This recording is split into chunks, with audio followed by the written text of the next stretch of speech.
Place ta main sur ton cœur, je voudrais prier pour la parole, là où tu te trouves en ce moment, précis.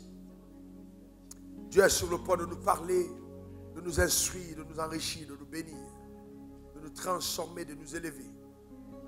Répète après moi ces paroles. Seigneur Jésus, merci pour ta présence. Merci pour la parole de vérité. J'engage mon cœur ce jour pour recevoir avec foi la pensée suprême, la sagesse élevée. J'engage mon âme au Père, au Dieu, pour vivre la vie que toi-même tu as préconçue pour moi sur la terre des hommes. Merci Seigneur. Au nom de Jésus. Amen. Amen. Et Amen. Et moi je dis au nom suprême de Jésus, Père, accorde-moi la capacité, éternel Dieu, d'enseigner avec intégrité, droiture, exactitude, la parole que tu as déposée dans mon cœur. Et permets même à la personne la moins instruite et la moins éclairée d'avoir accès à ta parole révélée. Oh Dieu, que la lumière divine luise dans nos cœurs et qu'elle vienne changer radicalement notre perception de la vie et modifier nos actions. Au nom puissant de Jésus. Et que nous reflétons et dégageons les saveurs du royaume partout où nous nous trouvons. Et que par nos vies, Dieu soit davantage glorifié au nom suprême de Jésus. Quelqu'un dise Amen 3 fois. Amen, amen. Tu peux t'asseoir dans sa présence. Que Dieu bénisse ton âme. Eh bien, je vais enseigner, mais de façon très prophétique. J'en suis convaincu parce que je l'ai reçu de Dieu. Ce message te fera un bien immense. J'ai reçu de Dieu l'instruction selon laquelle je devrais engager les 10 années à venir pour conduire l'Église au discipulat, c'est-à-dire amener des personnes converties, des personnes sauvées, non seulement à la conversion, mais à devenir véritablement des disciples accomplis. Je crois très modestement qu'à cette étape de ma marche, il y a des choses que j'ai pu communiquer. Des choses que j'ai moi-même commencé de mettre en pratique, dont j'ai vu l'évidence et la manifestation de la vérité et qui aujourd'hui peuvent impacter la vie d'autres personnes. Je voudrais ramener encore ces photos que nous avons vues la dernière fois. On était en 1999. J'étais déjà sauvé, j'étais enfant de Dieu, j'étais né de nouveau. J'avais déjà quitté mon pays pour venir accomplir le mandat divin rattaché à ma vie. Et à cette époque-là, je crois que je vais être âgé de 27 ans. Là. Et donc, voyez-vous, voyez, ça c'est ça l'image. Ensuite, montez une autre image encore. Voyez-vous, là, j'étais déjà, j'avais déjà eu des fonctions de vice-directeur d'école biblique. J'étais enfant de Dieu, j'étais sauvé, j'étais habité par la vérité. Mais il y avait un processus qui était en marche, mais qui à cette étape de ma vie n'était pas encore visible par les autres, mais était perceptible par moi, qui vivait à cette étape-là. Continuons, continuons. Et là, c'est aujourd'hui l'homme que vous voyez. Ce qui est plaisant pour moi à cette étape, ce n'est vraiment pas ce que je suis physiquement devenu. On peut revenir à la vidéo en direct maintenant. Ce qui est perceptible pour moi, c'est pas ce que je suis devenu, mais ça physiquement, mais ce que je suis capable de faire pour Dieu. Voyez, et avec Dieu sur la terre des hommes. Voyez, là, à cette époque, quand je suis arrivé en Côte d'Ivoire pendant 2 ans, j'ai touché 15 000 francs CFA par mois. Et les 15 000 francs CFA par mois, j'ai touché pendant 2 ans. Et donc, aujourd'hui, la dernière fois, je suis en train d'adorer le Seigneur. Tout récemment, il y a un jeune en qui je crois, et Dieu m'a mis à cœur de soutenir son activité. Et j'ai signé un chèque de près de 100 millions de francs pour mettre dans ses affaires. Et après, j'ai adoré le Seigneur et j'ai commencé à pleurer parce que je réalisais que de là où je suis parti, je peux signer un chèque de 100 millions et donner à quelqu'un sans ressentir de douleur. Mais être heureux de savoir que quelqu'un a eu 100 millions. Eh bien, ce n'est pas tant l'argent, mais c'est la capacité de pouvoir pousser une vie d'un niveau à un autre. Voyez-vous, ça n'arrive pas accidentellement. Et il y a un processus, quelqu'un dit processus. Le thème du message de ce matin, c'est apporter de la saveur à sa vie. Donner à ta vie d'avoir de la saveur. Qu'elle soit savoureuse. Il est écrit dans Osée 4, verset 6, mon peuple est détruit. Mon peuple est détruit parce qu'il lui manque la connaissance. C'est-à-dire, il manque la connaissance, voyez-vous, à mon peuple.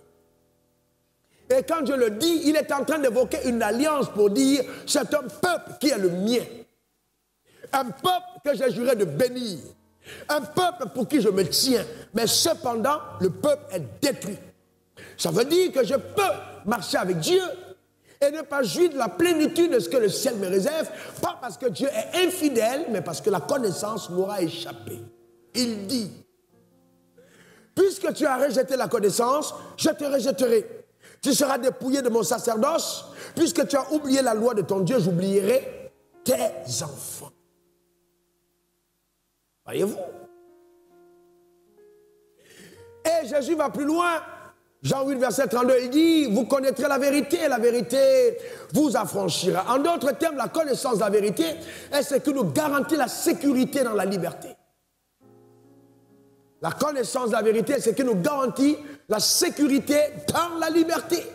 Le but pour nous, de la part de Dieu, c'est que nous soyons libres. Que chacun d'entre nous soit libre. Je décrète sur ta vie la liberté à tous égards. La liberté mentale, la liberté physique, la liberté émotionnelle, la liberté financière, la liberté à tous égards. Reçois-la au nom suprême de Jésus. Et si tu ne dis pas Amen, je retire mes paroles sur ta vie. Alléluia. Note ceci, numéro 1, Dieu veut que tu mènes une vie savoureuse. Il y a des gens qui mangent des sauces, mais toutes les sauces ne sont pas bonnes. Et bénis sont les mains qui savent faire de belles sauces. Et quand une sauce est agréable, le repas est savoureux. Dieu veut que tu mènes une vie savoureuse, une vie agréable. Agréable à regarder, à contempler, à admirer et à côtoyer. Dieu veut que ta vie soit savoureuse. Deuxièmement, Dieu veut que tu sois épanoui et resplendissant. Épanoui et resplendissant. Beaucoup de personnes ont l'argent mais ne sont pas épanouies. Beaucoup de personnes ont l'argent mais ne resplendissent pas. Dieu veut que tu sois épanoui. Alléluia. Épanoui et resplendissant. Numéro 3, Dieu t'a conçu et créé pour que tu sois heureux dans la vie. Il t'a conçu et créé pour que tu sois heureux dans la vie. Je n'ai pas dit heureux au ciel, comme certains le prétendent, non, heureux dans la vie. Et la vie ne commence pas après la mort, la vie commence dans la vie. Et elle met fin à la mort.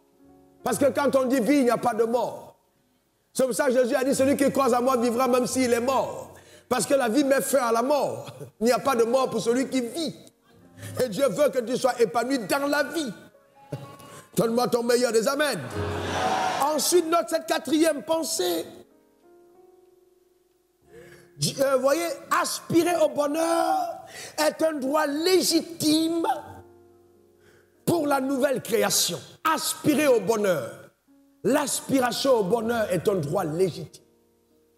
C'est une légitimité.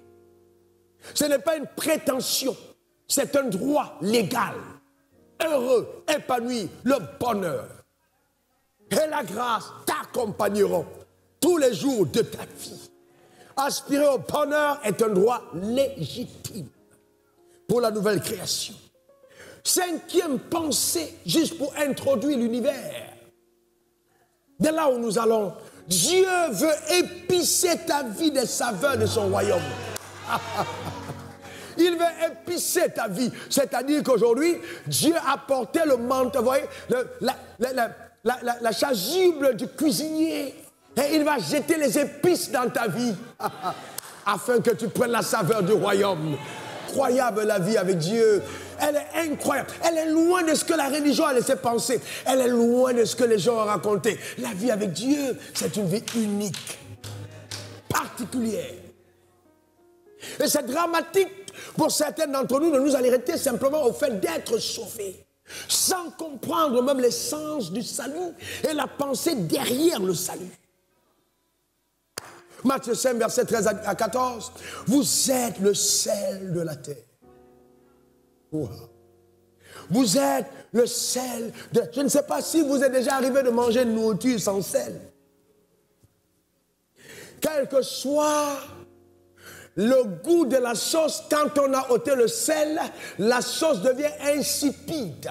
En d'autres termes, Dieu dit que ce qui donnera à une vie sur terre, à une ville d'être agréable, c'est ta présence. C'est-à-dire que ta présence dans ta famille donnera de l'espérance. On dira non, à cause de lui quand même, on peut continuer d'espérer. Vous êtes le sel de la terre. Donc tu es une épice. Oh oui, tu es une épice. Pour la société, une épice. Amen. Pour ta famille, une épice pour ton pays. Le sel a aussi la capacité de préserver. C'est incroyable, justement. Vous êtes le sel de la terre. Et il dit, au verset 14 de Matthieu 5, vous êtes la lumière du monde. Une ville située sur une montagne ne peut être cachée. Regardez ça. Oh, moi j'aime Dieu, la parole est incroyable. Il dit, une ville bâtie sur une montagne. Je suis en train de demander à vous, là, qui avez construit vos maisons dans la vallée, de les détruire et d'aller reconstruire sur la montagne. La maison d'un enfant de Dieu, ce n'est pas la vallée, c'est sur la montagne. Tes rêves ne doivent pas être dans la vallée, mais sur la montagne. Il faut rêver grand, il faut penser grand, il faut espérer grand. Le Dieu que tu sers est grand. C'est pour ça qu'il dit, ta maison est bâtie sur la montagne. Il t'a mis au sommet. Je prophétise la prééminence. De prééminence dans ton domaine, la prééminence dans ton secteur. Donne-moi le meilleur des amens. Cela arrive dans ta vie. Donne-moi un meilleur amen. Frères et sœurs, votre amen m'embête. Donne-moi un meilleur amen. Il y a quelque temps, Dieu me rappelait qu'il y a une cohorte d'anges qui l'a affecté à mon service. Et j'ai senti que j'ai gravi un échelon en termes d'onction.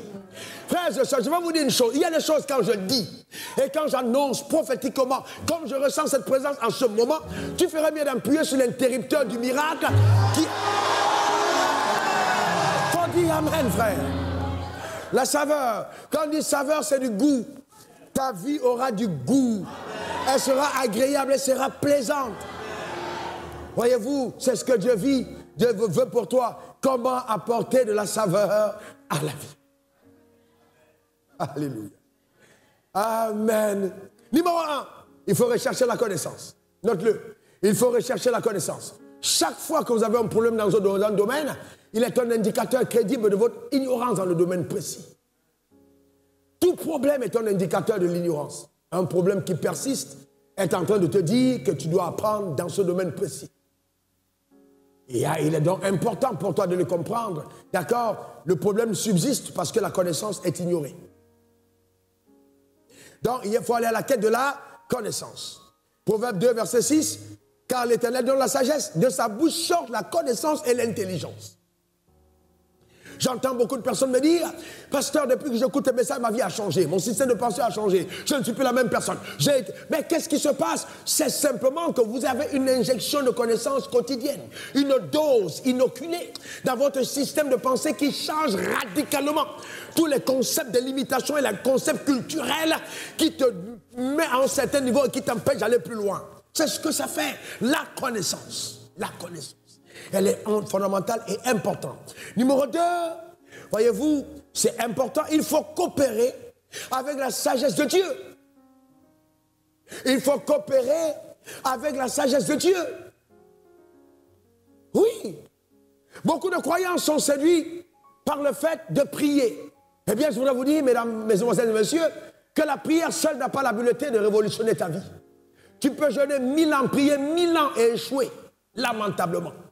Parce que la prière et le jeûne ne sont pas suffisantes pour donner à ta vie de l'embellie. Il faudra aller plus loin. Il y a là, coopérer avec la sagesse de Dieu. C'est quoi la sagesse? Numéro 1, l'ensemble des voies qu'emprunte l'action de Dieu. L'ensemble des voies qu'emprunte l'action de Dieu. Quand Dieu veut agir, les chemins par lesquels il passe s'appellent sagesse. Pour ta famille, pour ton mariage, pour tes affaires, pour ton église, pour ton leadership, tu as besoin de sagesse. Parce que ce sont l'ensemble des voies par lesquelles l'action de Dieu passe. Et beaucoup de personnes ne voient pas Dieu agir parce qu'ils musellent les voies d'accès à eux par l'ignorance. La sagesse est fondamentale. Il faut la sagesse. Demande la sagesse maintenant. Demande-la vite, demande-la vite, demande-la vite. Demande-la tout de suite, demande-la tout de suite. Et dis si tu manques de sagesse, demande à Dieu qui t'en donnera. Demande-la et reçois-la maintenant, reçois la sagesse. Reçois-la au nom suprême de Jésus. La sagesse. Voyez-vous, la sagesse aussi, l'habileté que nous avons d'utiliser la connaissance en notre possession. Beaucoup de personnes connaissent, mais très peu savent manipuler la connaissance. Vous n'avez pas vu quelqu'un qui vous dit, je suis en agrégé, j'ai perdu mon travail. Oh, pasteur, prie pour moi parce que je vais aller déposer une demande quelque part pour trouver un nouveau job. Ça veut dire qu'il a juste une connaissance intellectuelle, mais il n'a pas la sagesse. Vous pouvez être diplômé d'une grande université, ne veut pas dire que vous avez la sagesse. Vous pouvez maîtriser la Bible et pouvoir citer 7000, 8000 versets bibliques sans avoir la sagesse. Parce que la sagesse est ce qui te permettra de pouvoir contextualiser la Bible et de la rendre efficace vis-à-vis de chaque situation. Ça, on en a besoin. C'est ça la sagesse. Et c'est ce dont on a besoin. Mais hélas, nous sommes devenus des gens formatés. D'accord, à citer les versets bibliques. Il est écrit, il est écrit, il est écrit, sans comprendre ce que ça veut dire. Et souvent, on les cite en contresens. Pour épater la galerie, mais ça n'apporte rien à notre existence. Chaque parole que tu connais devrait apporter une saveur nouvelle à ta vie. Regardez ce qui est écrit dans Proverbe 3, verset 13 à 17. Heureux l'homme qui a trouvé la sagesse. La Bible dit comment il est heureux. Qui veut vivre heureux, trouve la sagesse. Heureux l'homme qui a trouvé la sagesse. Et l'homme qui possède l'intelligence. Voyez-vous, l'intelligence, c'est la capacité de comprendre les choses. L'intelligence, c'est la capacité de comprendre les choses. Vous savez, par exemple, vous savez, il y a des gens parmi vous, vous voulez devenir pasteur, frères et sœurs. Vous savez, Denis, voyez-vous, comment? Vous êtes des hommes de Dieu. Il y en a dans la salle qui vont le devenir. Mais vous voyez, l'intelligence, c'est quoi? C'est de comprendre que quand j'entre dans l'office pastoral, je devrais avoir la capacité, en tant que pasteur, de pouvoir avoir de la tempérance. C'est l'intelligence de comprendre les exigences de mon couloir. Je suis médecin, alors si je n'aime pas voir les gens malades, je change de métier. Vous voyez, le problème c'est que beaucoup d'entre nous, nous demandons des choses et nous ne sommes pas prêts à comprendre l'environnement de ce qu'on demande. Ou alors Dieu nous appelle quelque part, mais on n'a pas étudié l'environnement de notre couloir. Et on se demande, mais pourquoi est-ce que les choses ne marchent pas? Mais parce qu'on n'a pas compris comment ça marche. Moïse n'est pas entré à la terre promise à cause de la tempérance. C'est un petit mot, mais dangereux. Si tu te mets en colère n'importe comment, tu passes à côté de beaucoup de choses. La tempérance, ça va rester calme. Et c'est pourquoi il est bon pour un leader d'être marié. Parce que celle qui t'enseignera la tempérance, c'est d'abord ta femme. La tempérance. Ça va rester calme. La tempérance vis-à-vis des gens de ta famille. La tempérance tout autour. C'est très important, frère. Ça paraît banal, mais c'est vital. Vital. La maîtrise de soi. Les gens vont te trahir, vont te décevoir, t'escroquer, t'insulter, calomnier. Si tu n'es pas prêt, pour ça, tu n'es pas un leader. Il faut bâtir la tempérance. C'est très important. Très, très important. Voyez-vous, heureux l'homme qui a trouvé la sagesse, qui possède l'intelligence. Car le gain qu'elle procure est préférable à celui de l'argent. Alléluia. C'est-à-dire que quand tu as la sagesse, tu es plus riche que celui qui a le blé. Ta manière de dire amen m'embête. Mais c'est quand même évident que la sagesse sans blé n'est pas une sagesse. Parce que la vraie sagesse produit le blé, mais le blé ne produit pas toujours la sagesse. Ah, ça, la nuance est importante. Et le profit qu'on en tire vaut mieux que de l'or dans la sagesse. Elle est plus précieuse que les perles. Elle a plus de valeur que tous les objets de prix. Dans sa droite sont une longue vie. Dans sa gauche, la richesse et la gloire. Donc elle te donne la longévité et la richesse et la gloire. Oh, c'est une punition que de vivre longtemps pauvre. Je révoque cela sur ta vie au nom suprême de Jésus. Amen. Tu es pauvre et tu vis longtemps. Ah non, ça c'est pas bon. C'est pas bon du tout. Autant mourir jeune. Amen. Vivre longtemps dans la galère est une punition divine. Ta manière de te taire m'embête. La Bible dit, ses voies sont agréables et tous ses sentiers sont paisibles. Voyez, donc Dieu est un Dieu intelligent. Dieu travaille avec ses principes. Dis après moi, Dieu travaille avec ses principes. Encore, Dieu travaille avec ses principes. Donc si je sais la sagesse, numéro 3, je dois coopérer avec les principes de Dieu. Parce que justement, les principes de Dieu énoncent la sagesse de Dieu. Les principes de Dieu énoncent la sagesse de Dieu. Je dois coopérer avec les principes de Dieu. Ah ouais. Le principe, ce sont des lois divines régissant la vie, dont la mise en application ont des conséquences prédictibles. On peut prévoir, Job 38, verset 33, connais-tu les lois du ciel? Règles-tu son pouvoir sur la terre? Amen. Il y a des lois qui règlent le pouvoir sur terre. Des lois du ciel. Donc si tu pries, tu jeûnes, mais tu ne connais pas ces lois, la prière et le jeûne peuvent même te causer des problèmes. Parce qu'il faut arriver à la découverte des lois du ciel, par lesquelles nous régnons. Ces lois, nous devons les découvrir. Vous savez qu'il y a des gens qui meurent jeunes parce qu'ils ont été bénis par Dieu et ils meurent très jeunes. Pourquoi? Comme Ananias et Saphiras, est-ce qu'ils sont morts à leur heure? Non, ils sont morts avant leur heure. Pourquoi? Qui sait pourquoi? Ananias et Saphiras sont morts avant leur heure. Qui peut me dire pourquoi? Qui peut me dire pourquoi ils sont morts avant leur heure? Parce qu'ils n'ont pas apporté à Dieu ce qu'ils avaient prévu apporter. Ils sont morts avant leur heure. Parce qu'ils ne servaient pas au dessein de Dieu, ils ont été retranchés de la terre. Vous devez comprendre la sagesse de Dieu. Vous devez comprendre la sagesse de Dieu. C'est très important. Donc il faut mener une vie qui est fondée sur les principes de Dieu.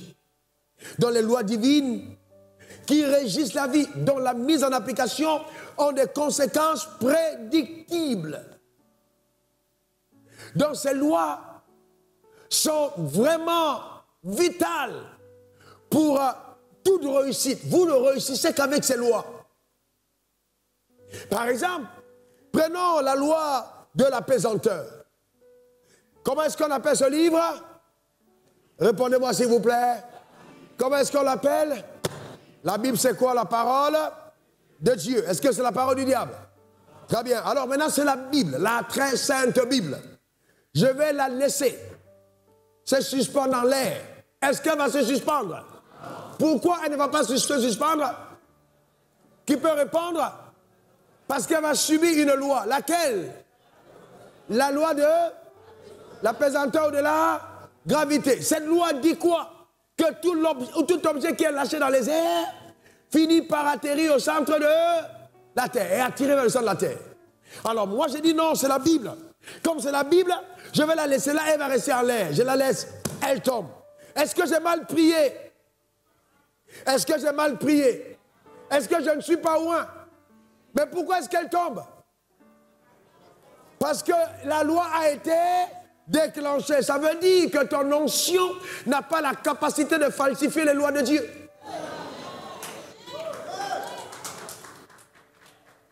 Donc il y a des gens qui pensent que comme ils sont loin, alors ils sont exempts des lois du ciel. Non, l'onction ne peut pas falsifier les lois.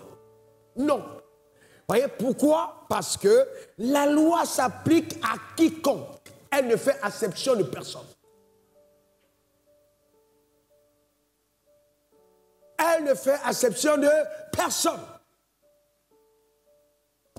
Donc il y a une différence majeure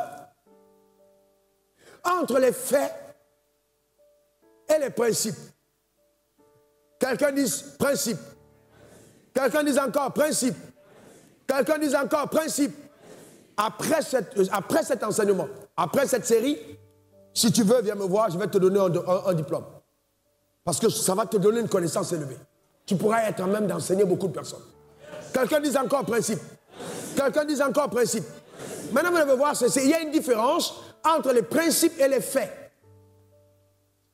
Le fait est ce qui est constatable, ce qui est visible, ce qu'on voit. C'est un fait. On dit par exemple, Josué a tué une femme. C'est un fait. Il l'a tué. Et à cause du fait, comment est-ce qu'on va l'appeler? Un meurtrier. Donc de façon factuelle, c'est un meurtrier. Mais il peut être un meurtrier alors que dans la pensée de Dieu, ce meurtrier n'est pas un meurtrier. Ce meurtrier peut cacher un grand prédicateur, un grand apôtre, peut cacher un grand homme d'affaires, peut cacher un futur président de la République, mais qui est devenu meurtrier à cause d'un tempérament, qui est devenu meurtrier à cause d'une colère subite, qui est devenu meurtrier parce qu'il pensait qu'il allait juste donner un gifle et la personne est tombée et elle est morte. C'est un fait. Et souvent, les gens dans la vie régissent leur vie en fonction des faits qui les ont conditionnés. C'est-à-dire, tu es né de ton père et ta mère. C'est un fait, c'est factuel. Tu as dit que tu es camerounais, béninoise, ivoirienne, congolais, tchadien, guyanais. Ce sont des faits. À ton sujet, c'est des faits. On dit par exemple que dans votre famille, personne ne devient riche. C'est un fait, c'est constatable. On peut te prouver cela mathématiquement. Et donc, même quand tu veux oser faire quelque chose, tu dis, hé, mon frère, chez nous ici, personne n'a fait ça avant. Nous, là, nos métiers ici, là, c'est planteurs. Personne n'a fait la politique, s'il te plaît. Dans nos métiers ici, on est des djandjous professionnels, prostituées. Personne ne se marie. Ce sont des faits. Et si tu ne fais pas attention, tu commences à être gouverné par le paradigme des faits qui, pendant longtemps, ont régi ta lignée. Donc tu restes là à penser comme ça. Oh, on n'a jamais vu un noir faire ça. C'est un fait. Sauf que, il faut bien comprendre, la Bible est claire là-dessus. Nous allons au-delà des faits. Nous allons au-delà des faits. Dis, je vais au-delà des faits. Encore, je vais au-delà des faits. Nous nous coopérons avec la vérité, pas avec les faits. Les faits peuvent être contraires à la vérité. La vérité, c'est ce qui est préétabli par Dieu. Depuis l'éternité est rattaché à ton identité. Alors que les faits sont rattachés à tes actions. Donc je peux modifier mes faits par les principes de vie.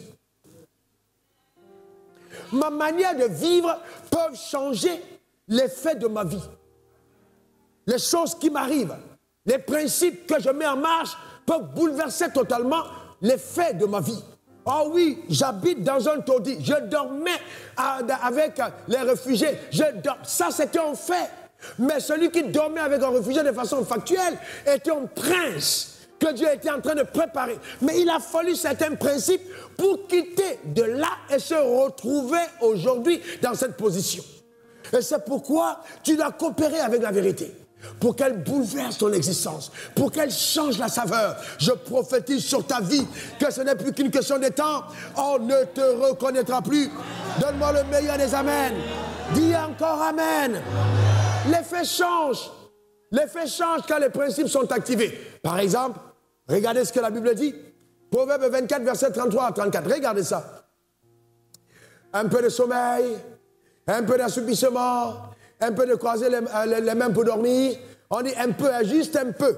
Regardez ce qui suit, verset 34. Et la pauvreté te surprendra comme odeur et la disette comme un homme en âme. C'est-à-dire que quel que soit le niveau d'élévation que tu as financièrement parlant, si tu commences à croiser les bras, ce qui va t'arriver, c'est la disette. La pauvreté va venir comme un homme en âme. En d'autres termes, si donc la pauvreté est là, je peux commencer à regarder pour voir qu'est-ce qui m'a, où est-ce que j'ai dormi, pourquoi mes bras étaient croisés. Si je décroise les bras et que je me réveille et je commence à travailler, alors la pauvreté qui était installée par le principe, d'accord, que j'avais activé, qui est celui de la paresse, pour activer celui du travail, va révolutionner mon existence. Mais si je me lève là pour dire, ah, au nom de Jésus, je bombarde, feu sur la pauvreté, feu, la pauvreté rit, moi je ne parle pas avec ce genre de feu, parce que la pauvreté ne parle pas avec feu. Tapez les mains, tapez les feux, va couper. Le tape tes regards, il rit. Voyez pourquoi? Parce que la situation ne change pas comme ça. Si elle changeait comme ça, dans nos églises charismatiques, où tout le monde parle en langue ou presque, tout le monde serait riche, tout le monde serait heureux, la vie serait savoureuse. Mais ce n'est pas vrai. Pourquoi c'est le contraire? Parce que beaucoup de chrétiens prient beaucoup, mais les mains croisées. Voilà le vrai problème. Et certaines personnes pensent que travailler est une punition céleste. Voilà le vrai problème. Oh oui. Mais et puis quoi après? Et puis quoi après? Voyez-vous? Et on est là, patiemment, on attend. Oh, non. Celui qui refuse de travailler coopère avec l'esprit de pauvreté. C'est-à-dire, c'est une invitation adressé particulièrement aux démons de pauvreté pour dire on est ensemble. Et prier n'est pas un travail. Je reprends, prier n'est pas un travail. Ayant temps pour prier, ayant temps pour travailler. Prier n'est pas un travail.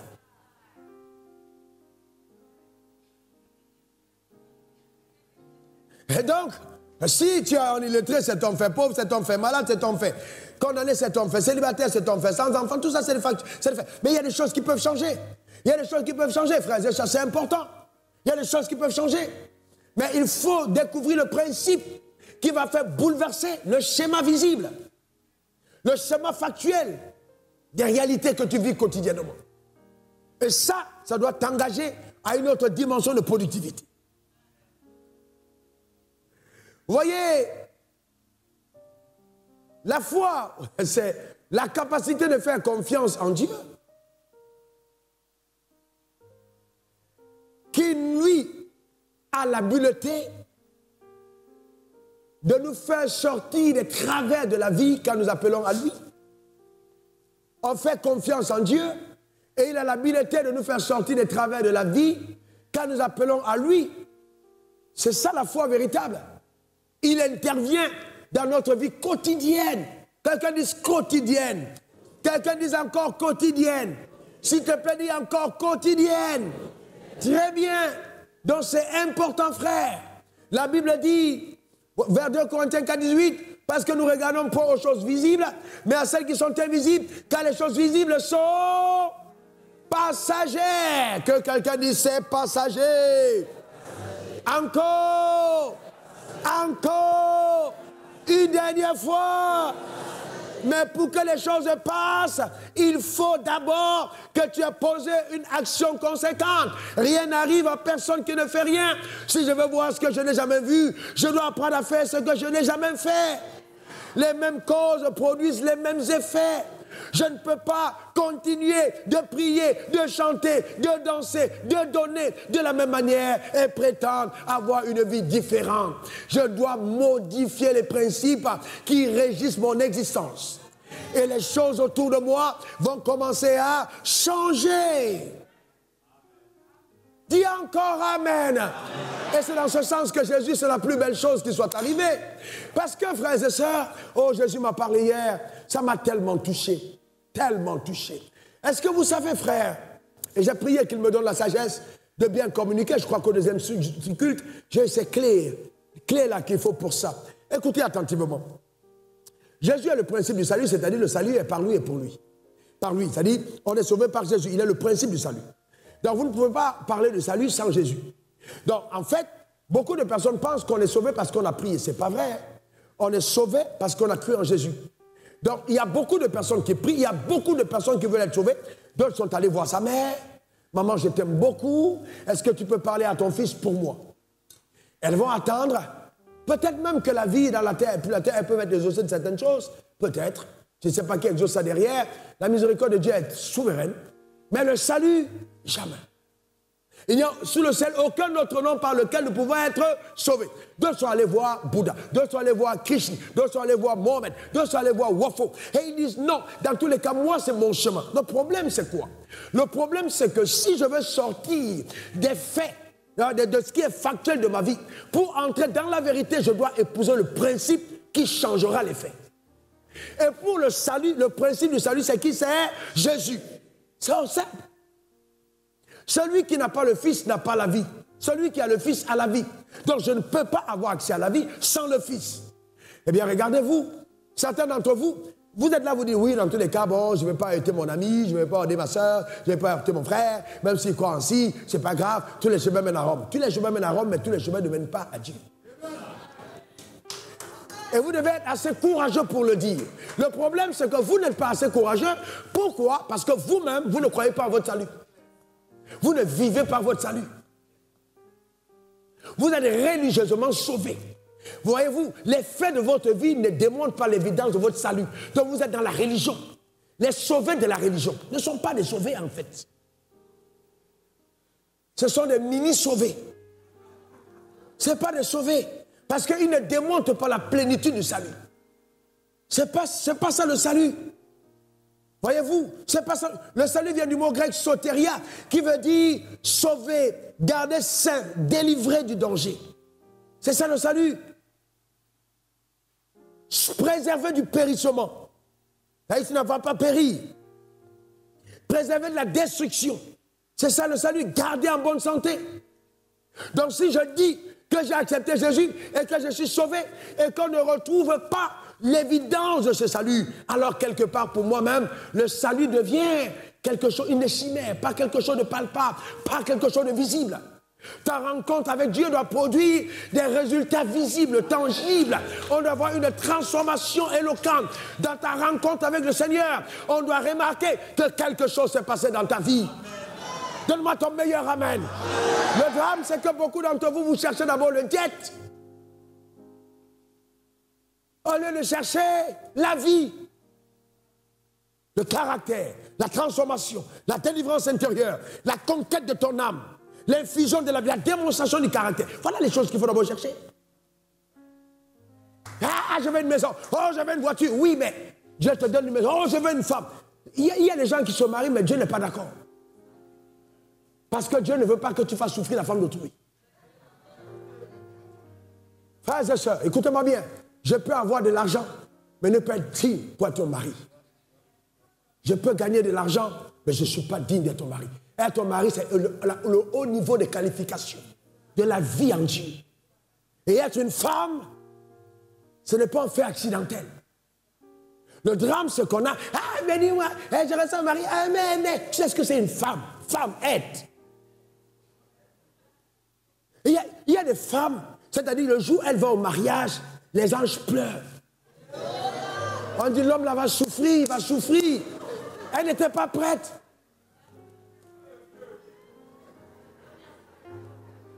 On dit mais papa, quoi, mais comment tu... Mais, je dis, si je dis, ils ne vont pas écouter. Xavier, Xavier, comment toi aussi? Non, elle est belle.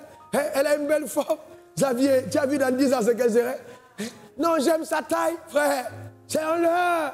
C'est factuel. Les faits changent. Et ils sont modifiables. Par le principe du temps, l'érosion a frappé. La beauté s'est allée. Eh bien, oui. Ah ouais. Ah ouais. Frère, il ne faut pas se tromper. Il faut anticiper. Les hommes, il faut être visionnaire. Il ne faut pas faire les choses dans l'instant. Il faut regarder comme ça 10 ans plus tard. Et vous voyez ensemble. Tu vois comment vous serez ensemble. 15 ans plus tard.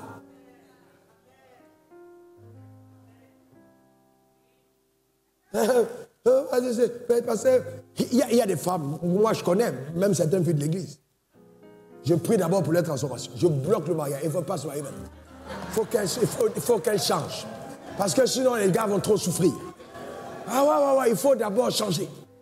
Ah ben vous comprenez, ça c'est important. Ouais, le problème c'est qu'on va juste sur les choses qui arrivent sans comprendre ce qui est au fond.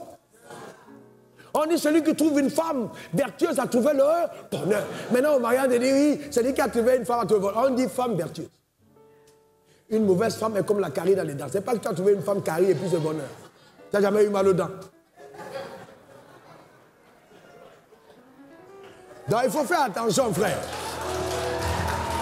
Vous voyez, et souvent, c'est pourquoi il est important souvent, frère, demandez à vos aînés. Allez demander à Adam. Demandez à frère, ne me demandez pas à moi ça va. Allez demander à Adam. Allez demander à Adam. Il va vous dire, il va vous enseigner le mariage. Donc, voyez-vous, donc ça va dans les deux sens, frère. Donc nous devons nous apprêter, nous préparer. Frères et sœurs, écoutez-moi bien. Tout le monde veut être heureux. C'est un droit légitime au bonheur, on est d'accord. Je veux me marier, je veux être heureux. Tout le monde dit, je veux être heureux. Mais frère, toi, tu vas prendre la fille de truc, toi, tu vas être heureux d'elle. Elle va être heureuse de quoi? Mais quand tu vas l'épouser, oh, elle est belle. Et toi, tu parles là, tous les gars ici sont jaunes. C'est-à-dire, même te poser. Et toi, c'est la plus belle fille de l'église, tu cherches. Elle aussi, elle ne veut pas beau gars.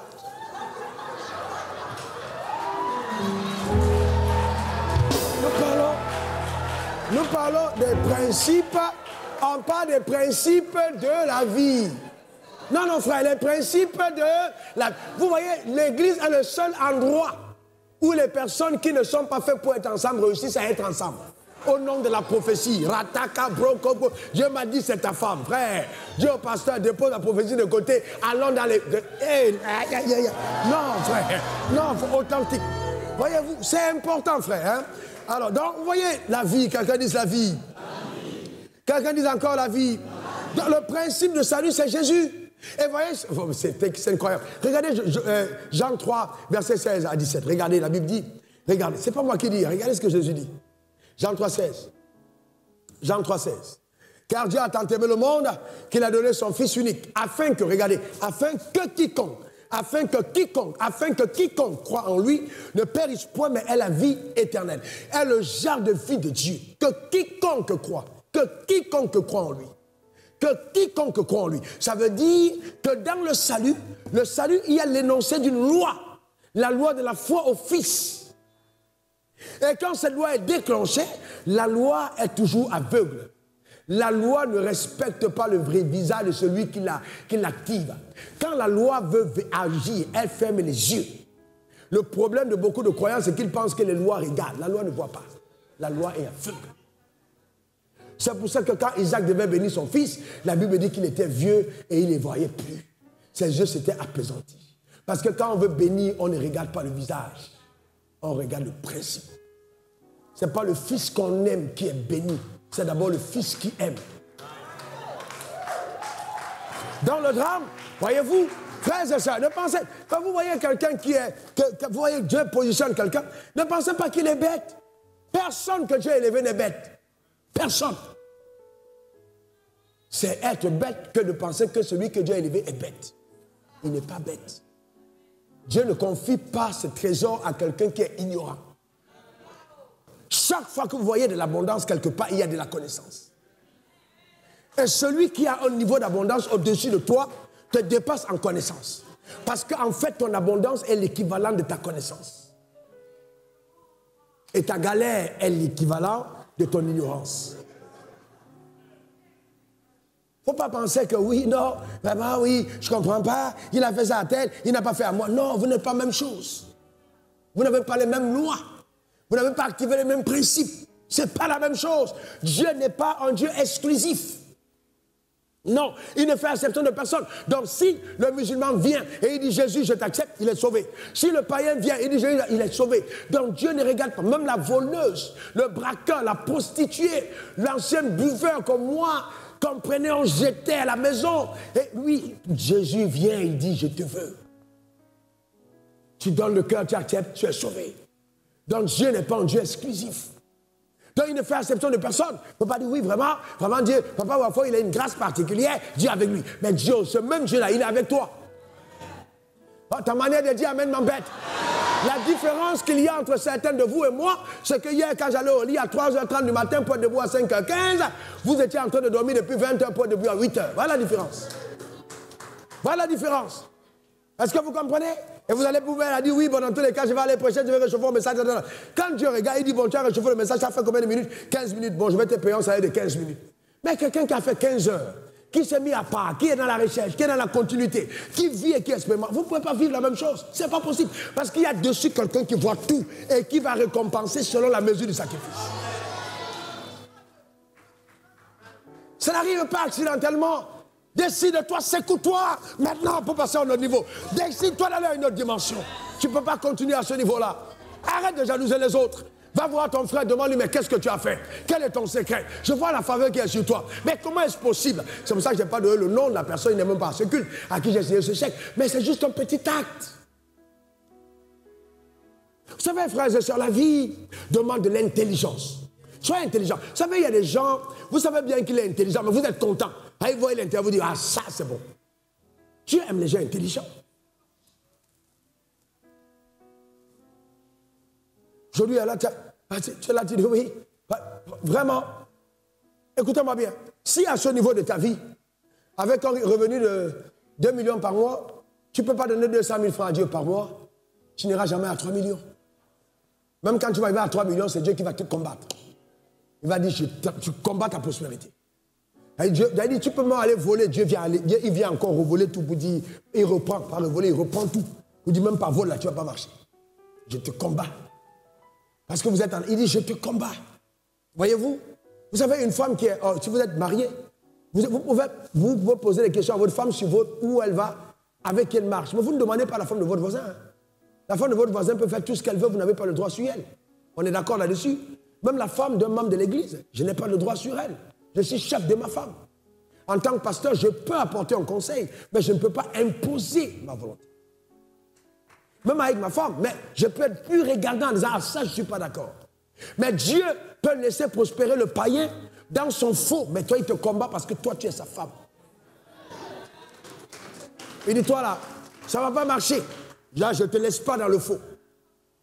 Oui, donc il faut faire attention, frère. Donc nous devons comprendre que quand on est né de nouveau, nous sommes allés à notre niveau.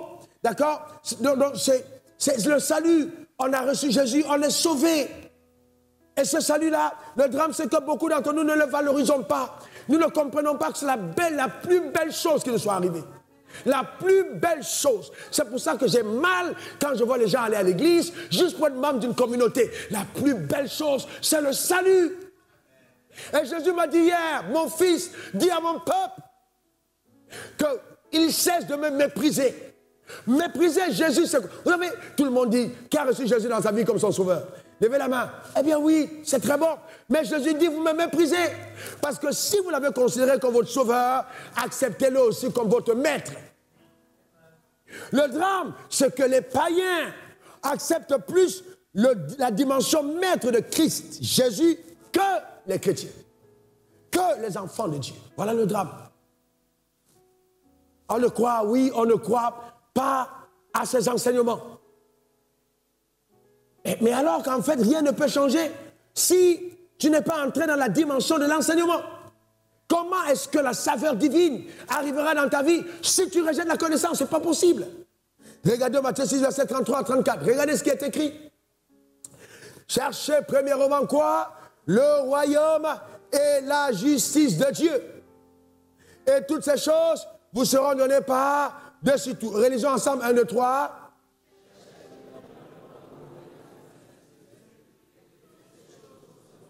Là, on lisait encore bien, comme si vous croyez en ce texte.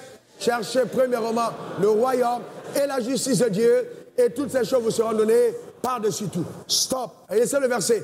Vous notez qu'il y a un, n'est-ce pas? Il y a deux choses à chercher. Il y a premièrement le royaume, et il y a deuxièmement la justice. Alors nous tous ici, nous avons cherché le royaume. C'est pour ça qu'on a accepté Jésus. La personne de Jésus te donne l'accès au ciel. Mais les principes de Jésus déplacent le ciel. Il te donne de vivre le ciel sur la terre. Donc, quand tu reçois la justice, quand on parle de justice, on parle de loi. Il n'y a pas de justice sans loi. Beaucoup de personnes rencontrent Jésus, mais très peu reçoivent les enseignements codés de Christ. Il faut décoder la Bible.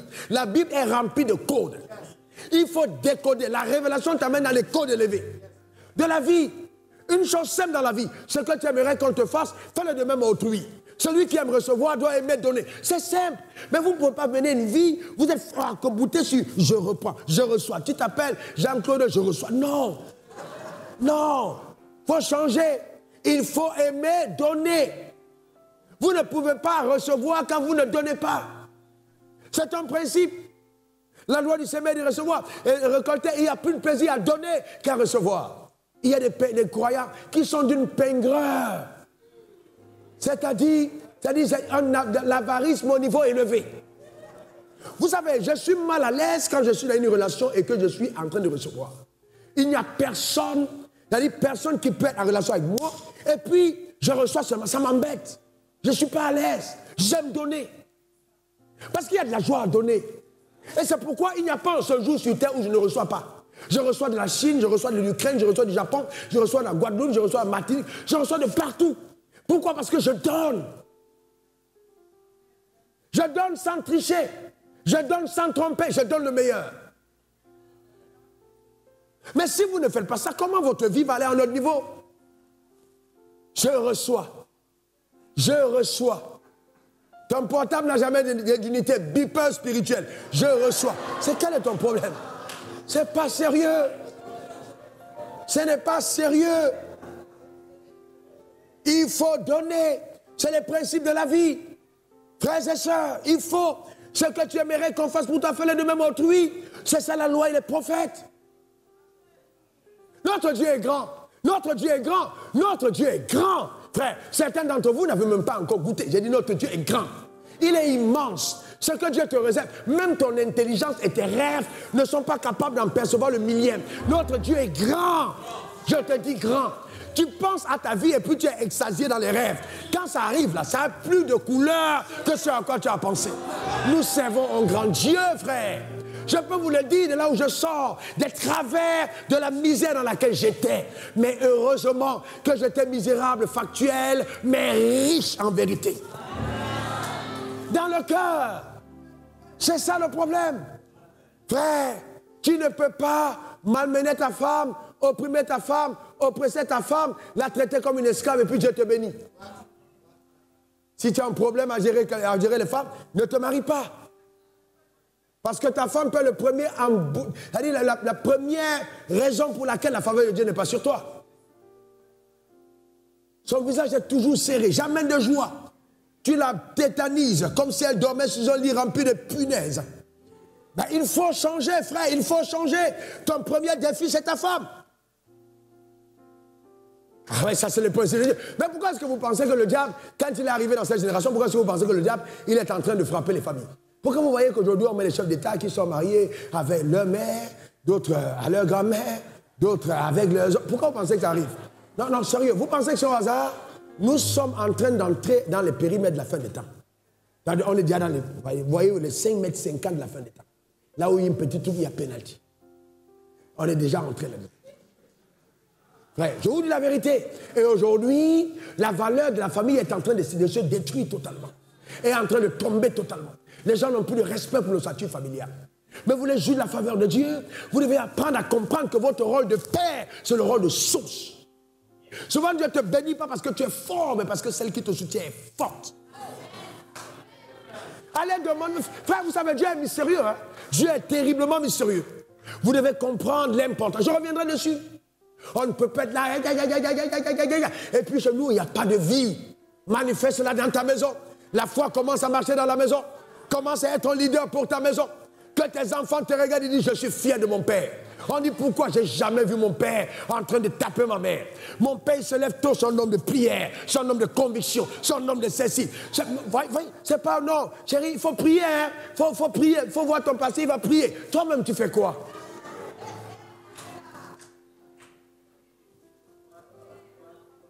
Non, moi, je suis appelé à gagner l'argent. Est-ce que vous savez que gagner l'argent, il demande plus de spiritualité que prêcher? Je reprends. Gagner l'argent demande plus de spiritualité que prêcher.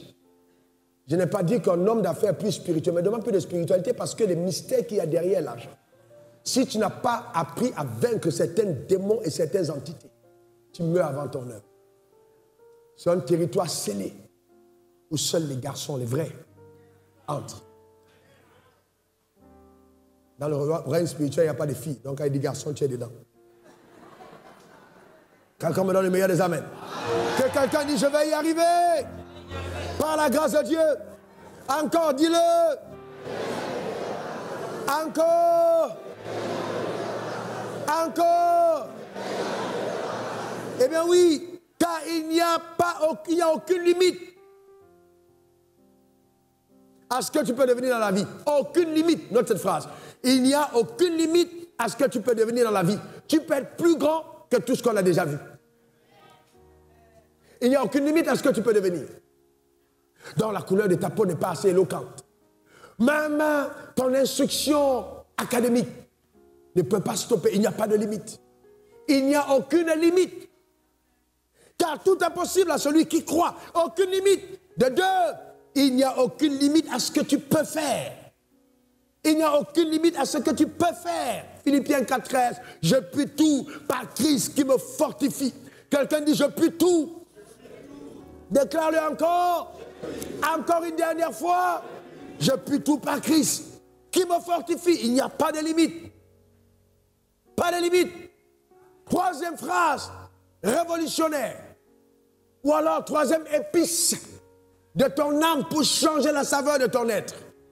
Le principe de la foi te donnera accès à tout ce en quoi tu crois. Le principe de la foi te donnera accès à tout ce en quoi tu crois. et te privera de tout ce de quoi tu ne crois pas. Donc ce que tu auras, c'est ce pourquoi tu auras cru.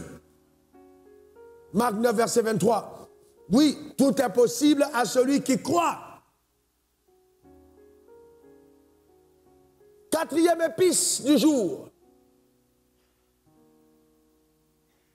La véritable foi devra affecter radicalement ton système de pensée au sujet de toi-même.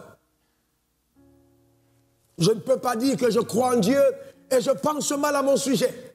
Le système de pensée doit être radicalement affecté. Radicalement.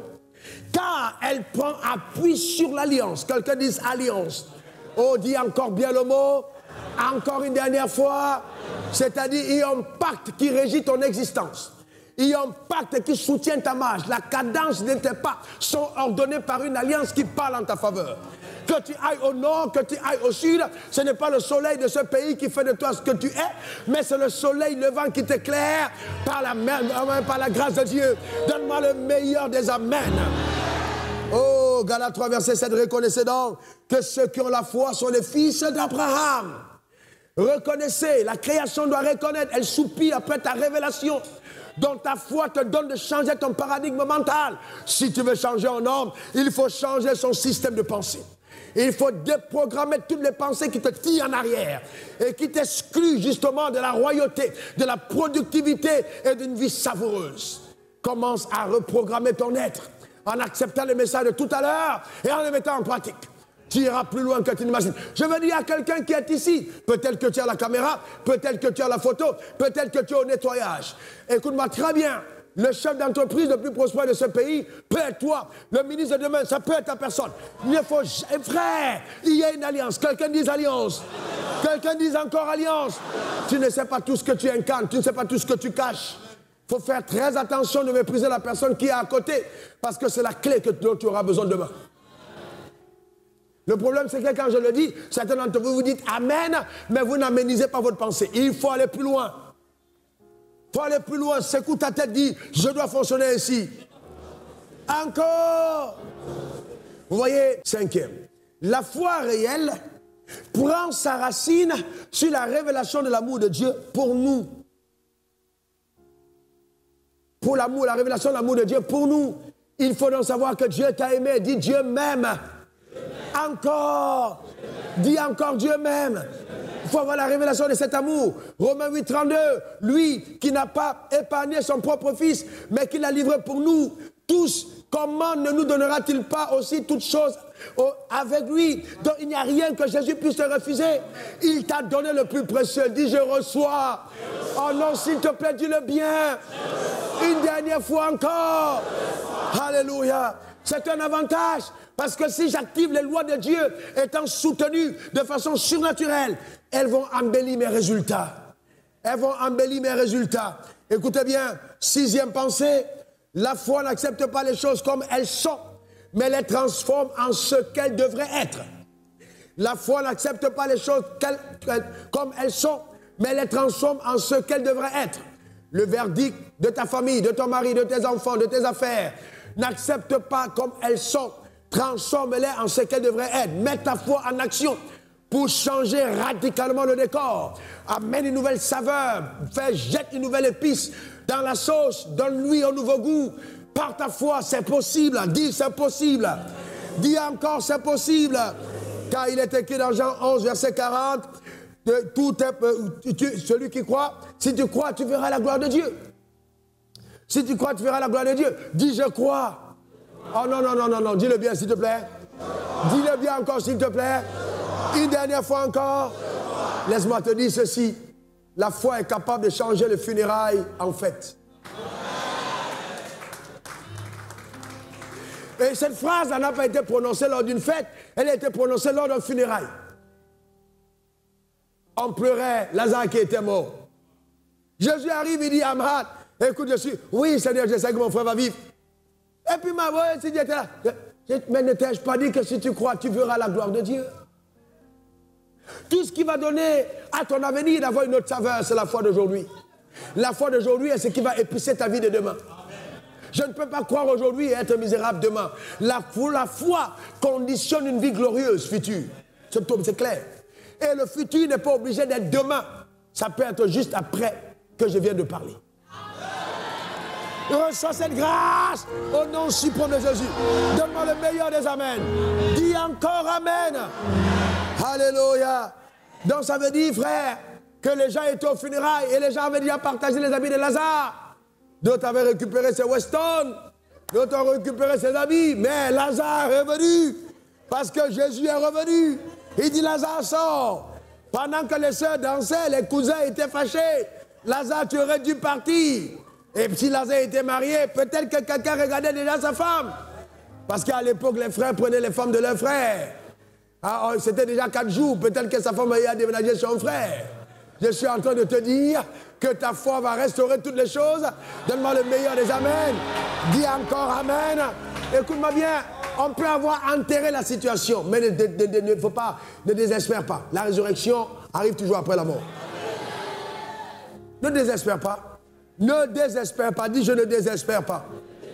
Dis encore je ne désespère pas. Parce que je crois en Dieu. Et enfin, je voudrais te dire, ta foi a la capacité de neutraliser l'enfer. C'est la 7e épice de neutraliser l'enfer. Neutraliser. Éphésiens 6, verset 16. Et prenez par-dessus tout le bouclier de la foi. Lisons la suite. Avec lequel, on va, 1, 2, 3, vous pourrez éteindre tous les traits enflammés du... Encore.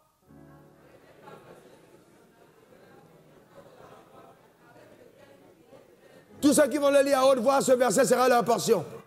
1, 2, 3.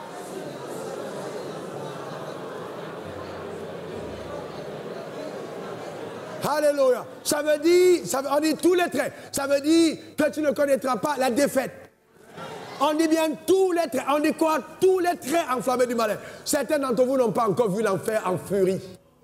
À un certain niveau de ta productivité, l'enfer s'énerve. On envoie de boules de feu. On envoie de boules de feu. On envoie de boules de feu. On dit cette fois-ci c'est terminé. On va terminer avec lui. Mais tu es toujours un survivant. Tu n'es jamais pris. En fait, oh, regardez ce que Dieu vient de me dire. Mon Dieu, regardez ce que Dieu vient de me dire. Il dit, en fait, les épreuves de la vie font de toi un héros. Un Superman. Parce que plus tu ne fais que vaincre, à un certain moment, tout le monde dit, Joe, c'est pas l'homme. C'est pas l'homme. Ça là, non, c'est pas l'homme. Parce que tout le monde aurait pu succomber à sa place, mais elle est toujours debout. Mais il est toujours debout. Je déclare que tu triompheras de toute forme d'adversité. Donne-moi ton meilleur amen. Dis encore amen. Que la paix de Dieu soit avec toi. Et que la richesse de cette parole habite dans ton âme. Que tu sois reprogrammé de l'intérieur pour une productivité remarquable. Que ta vie suscite la jalousie dans le camp ennemi. L'envie dans le camp du royaume. Que tu sois un modèle dans ta génération. Je déclare établi à l'étape où tu es arrivé. Au pas de la cadence de ta marche, que Dieu te donne une autre clé, une autre clé, une autre clé, une autre clé, une autre clé, une autre clé, une autre clé, pour un autre palier, pour un autre niveau, pour une autre dimension, au nom suprême de Jésus. Reçois cette clé par la grâce de Dieu, au nom suprême de Jésus. Une autre clé par sa puissance, une autre clé, une autre clé. Reçois cette grâce, reçois-la sur ta vie, au nom suprême de Jésus. Une autre clé pour une nouvelle dimension, au nom suprême de Jésus. Qu'il en soit ainsi. Je parle contre tous les démons de ton village, les démons qui ont été envoyés contre ta vie pour la limiter. Je déclare établi que les faits de ta vie qui l'ont aujourd'hui conditionné ne sont pas ta même de pouvoir arrêter ta vie à cette dimension. Tu passes à un autre niveau au nom suprême de Jésus.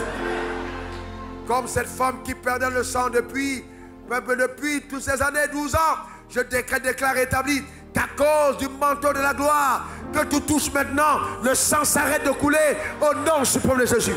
Tu es béni et comblé. La grâce est ta portion. Au nom de Jésus. Donne-moi 3 bons amen.